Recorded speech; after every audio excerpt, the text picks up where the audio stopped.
We need to talk about portraiture because your final project is going to be a self-portrait. There's only two rules for this final project. I'm leaving everything up to you, other than the fact that it has to be a self-portrait, so it has to have you in it, recognizably you, and it has to be arguably a drawing. I don't care what style it's in. I don't care what materials you use. I don't care what size it is, as long as you're in it recognizably you, and it is arguably a drawing. So I'm going to show you a bunch of examples to hopefully expand your idea of what could count for this assignment, and then I'll reiterate those rules at the end. This is a sketch of Leonardo da Vinci, a self-portrait that he did in the sketchbook. Self-portraiture isn't always just a vanity project. It's a way that artists can use to practice, to study. We're often the easiest models to get a hold of if we need someone to hold a pose or make a face, or we just need some practice. Also, back in like this painting here by Albrecht Dürer was done in 1500s. This was way before cameras were developed. So the idea of portraiture back then was it was only for the wealthy or very important. You had to be a pope or a king or a queen or a wealthy merchant. And having your image preserved for posterity was a big deal. You had to have the money to pay a very skilled craftsman, and the better the craftsman, the better the representation. If you got someone who wasn't that great of a painter, you wouldn't have that great of a portrait going on for the rest of eternity until we burn up in the sun or whatever. We don't really understand that anymore because there's thousands of pictures of us being generated all the time, and we're constantly posting on Instagram. We've constantly got video cameras like at street lights recording us and things. But back then it was a very important business, and so artists often use self-portraits as like a calling card or proof of their skills. You can see with this Albrecht Dürer here, he's not only presenting his skill level, which is phenomenal. This is a fantastically realistic painting, but he's also dressing up for the part of dealing with rich, noble people. He's got his hair well done. He's wearing his best cloak. So he's presenting himself as well, trying to pick up the work. If you're going to play with the rich and famous, then you better make them feel like you fit in and are worthy of their time and money. So you see a lot of that in these early self-portraits being these show pieces. These type of portraits here that we've been looking at are called busts. Same here. You get like head to shoulders. This is a Rembrandt drawing. In these images, you tend to also have someone with a very serious expression. Think about it, if you're doing a painting and you can't have a photograph and it's got to look exactly like the person, they're going to have to be sitting there in front of you for a long period of time.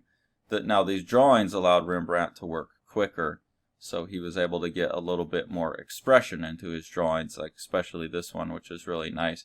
But you couldn't really capture much personality in the standard bust because the fact that the person was sitting and having to stare. You're not going to hold a smile for like 3 months. So Rembrandt was really one of the first artists who was so interested in self-portrait that you have these numbers of drawings. He has a ton of paintings as well. And because of the number of them, and also the fact that sometimes in the drawings he's able to work faster, you start to get a sense of his personality.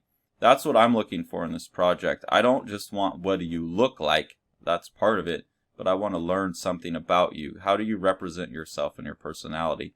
One thing that people who love Rembrandt like is following this. He's always got these hats. He loves hats, and so he's always drawing and painting these different hats.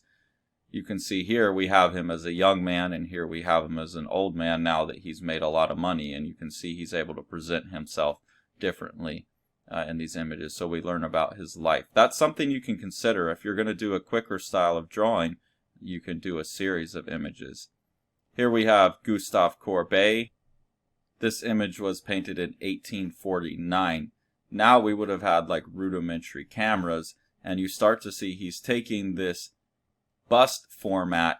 Here's another Courbet, 41, and he's able to capture more expression and pose. And then this, by raising the hands up, he's not even really doing the bust anymore. He's framing it more as if it's a piece of acting or telling a story. And you can see in the titles, it's him in the picture, but it's called A Desperate Man. This one's Man with Pipe. And in one image, we're getting more of a sense of attitude. This is a very arrogant looking picture to me. He seems very proud of himself. And we'll look at another painting in a couple images that I think is referencing this one. But there's a little bit of swagger in this that's not in the other painting. So even though it's a bust, like, his expression is helping convey something. The way he's painting it conveys some kind of emotional state. And then here he's pretty much just playing a character, but that might tell us a little bit more about him as well. And you can see the influence of photography on the ability to capture the pose, the type of lighting that you get. Would have been black and white, but it would have helped him with this painting, getting the pose and the lighting. As photography comes into fashion, as it becomes a technology that's more widely available, art starts to get less realistic. We didn't need to have these skills to capture a realistic picture of anyone anymore, and so art could get more expressive and creative for the first time. That helped with that. So you get people like Van Gogh who then start to alter their styles, and I'm showing you him because you don't have to think realistically with this. The weird distortions and the weird mark making that Van Gogh does all of a sudden takes a standard bust portrait and makes it much more psychological. It makes it much more expressive about who he is and what his inner state is. You see there's a lot of awesome directional mark making all over the coat and the face, and then that directional making goes like kind of haywire and swirly in the background, and then just the weird shifts in color help with the expression as well. Now the other I was talking about here, the man with the pipe, this Chuck Close self-portrait has the same type of thing. As photography came in as an actual technology and realism went out the window, we had about 150 year period where realism was no longer okay. And especially like up into the 1950s with Jackson Pollock and people like that, if you were painting realistically, you were seen as not very cool, and the big A fine art world wasn't going to pay attention to you. When Chuck Close came along, he had started out as an abstract painter, non-representational painter, and then decided to move back into realism. And when he came into realism in the 60s, now we had fully blown photographic technology, and realism came back as photorealism for the first time. Prior to that, you would have had artists that were painting largely from life and aiming towards realism. So Chuck Close is one of the early first artists that does photorealism. This is his second piece that he did photorealistically, but really the first big one that he came out with that the world was aware of. You can see how large his images are. So the reason I'm showing this one is because I want you to think about size. Don't just default to printer paper size or Bristol board or whatever. Think about how size conveys meaning. In this image, it's like a challenge piece, right? You can see that same arrogance as in the Courbet. He's literally, if you're standing next to the painting, he's staring down his nose at you. Your head would be right where his nose is. He's like shirtless in the studio. His hair's all jacked up. He's got a cigarette hanging out of his mouth, and he's just looking at you like, what, man? Come at me. And he's coming out in a time where like realism was, figurative realism especially, was not appreciated, and then doing something amazing that no one had ever done before. So it's like, well, let's see you do this. So it's a huge challenge and a huge statement piece. If he would have done that the size of like a little 4x6 photograph, it just wouldn't have been, it wouldn't have had the same impact on the viewer. The fact that he did it at this size really captures the statement that he was going for. So I don't expect all of you to do big, like 8-9 feet tall drawings. You just don't have time for that. But you should be considerate of the size. If you want something intimate, then go with a little tiny small piece. If you want something that's more aggressive, maybe you need to go a little bit larger. That should be part of your considerations. Looking at Egon Schiele, now we get someone still working in the bust format. Everything we've looked at is in the bust format still. But it's mostly just been these heads floating on white, empty backgrounds. That gets a little bit boring unless you do it really, really well. So Egon Schiele, he starts adding composition to it. Yes, he's in there, and he's recognizably himself. The style is weird, but it's also, you know, cool. It adds a psychological component. But he's pretty much just a shape in an abstract composition where we're paying just as much attention to all these negative shapes in the background that are created by the vines and the leaves, and his face is just another shape in there. He's focusing way more on composition, style, and psychology.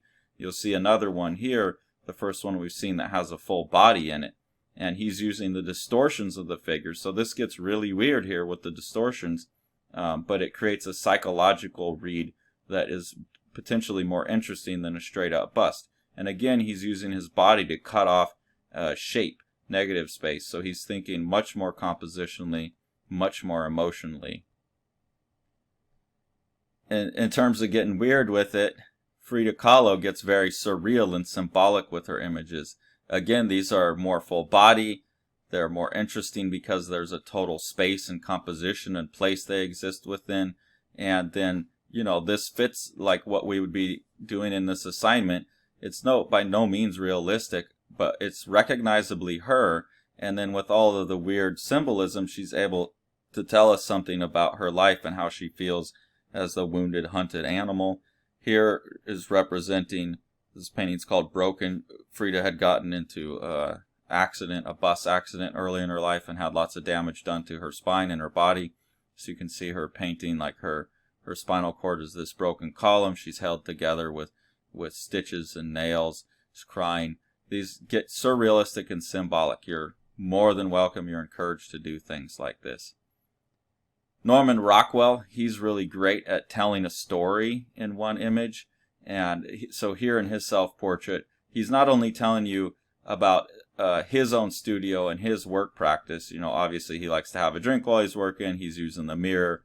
This is like the paint tools he uses. This is what his board looks like. These are the artists that he's interested in that he's using for reference. But he's also telling a story about self-portraiture in general, and he's poking fun at it. Remember at the beginning I said that, you know, people tend to think self-portraiture is like a vanity project, and he's poking fun at that idea. So here you have like the history of portraiture, a Van Gogh, a Picasso, looks like a Rembrandt. Not sure who that would be. Van Eyck maybe. You got his sketches up here, and he's pointing out that even though self-portraiture is a standard thing that we expect, you can't trust someone who's doing a self-portrait. They probably are going to paint themselves in their best light. So if you look at the painting that he's doing, he looks a little bit younger, a little bit more handsome. He's got an erect pipe, and you look over in the mirror, and he's like older and saggier, and he's got a flaccid pipe. And so he's making a joke about virility and age, a little bit of a sexual euphemism in there, and then poking fun at the idea of the artist getting a chance to represent themselves. So it's a lot to pack in, but it's interesting. And the composition's way more interesting because it's not just the standard bust that he's painting up there on the image. For some of you, it may be difficult to talk about sharing who you are without also talking about someone or something else in your life. So this is a portrait of David Hockney, self-portrait with Charlie. Charlie's his partner. You may have a partner, you may have a child, you may have a parent or a best friend or a pet or a car or like whatever, something that is so important to you that you consider it to be part of you. You can include that in your portrait. That's fine, as long as you're in there recognizably you. And you'll see again, it makes for more interesting compositions. Here's Lucian Freud, grandson of the famous psychoanalyst Sigmund Freud. So he's doing this really weird composition where it's like these two children standing in front of what looks like a painting. So it looks like a painting within a painting or something like that. And it gets to this sense of, you know, the history of his family and psychoanalysis and subconscious. It's maybe a little bit disturbing and creepy, but it definitely is an interesting composition, and it can convey a lot about personality. And here with Kent Williams' Blossomy, we're looking at a portrait that's probably self-portrait that's probably gone a little bit too far into being a portrait about somebody else. I believe this is his wife, Soy Milk, who's also an artist, pretty big on Instagram, both of them. And this is Kent Williams here. Obviously, she is the focus of the painting here. He's got his face covered, so he starts to become not so recognizably him. So this would be about at the limits. of what I would accept. But in terms of composition, background, full figures, this is far more interesting to look at than a bust. What I would suggest is that you try and take a picture for this project. Don't go, you can, I don't want to say you can't, but it would be better if you didn't just go scrolling through your phone and find your favorite picture of yourself. If you can have an idea about how you want to represent yourself, do a sketch and then have someone help you take a photo that matches the sketch and be in control of this piece from the beginning. That would be the best. I think we're all more interesting than our favorite duck face selfie, and I would hope that you all think more highly of yourself than just this like idea that culture has put into our brain about how to represent ourselves on Instagram or Snapchat or whatever. If you want to do that and you feel like you have something to say with that, that's fine. I'm not totally against it, but I would encourage you to think about all these images I've showed you and think about how far you can push the boundaries of what counts as a self-portrait to really do the best job representing not just what you look like, but who you are as a person. In terms of time spent on this thing, here are 2 examples of student work. I don't expect them to be realistic like these are. These are both pretty highly photorealistic. Again, I don't care what style you work in. You can work in a cartoony style, but I do expect, think about how much time it would take to do something like this. 40, 30, 40, 50 hours takes time. So I expect about this much effort and work. I've had students do like caricature drawings, so those things usually happen in 5-10 minutes. Then my suggestion would be, well, do like a whole bunch of them, do 20 of them that show me a whole range of emotions. So you can do projects that have multiple images as well, like the Rembrandt. They can be quicker, but if they're quicker, then you need to do more with them. You can totally work in color. That's fine. Whatever you want. I would suggest that everyone get me an image as soon as possible and then keep in touch with me about these things in the meetings. Show me how they're progressing so I can help you out as they develop.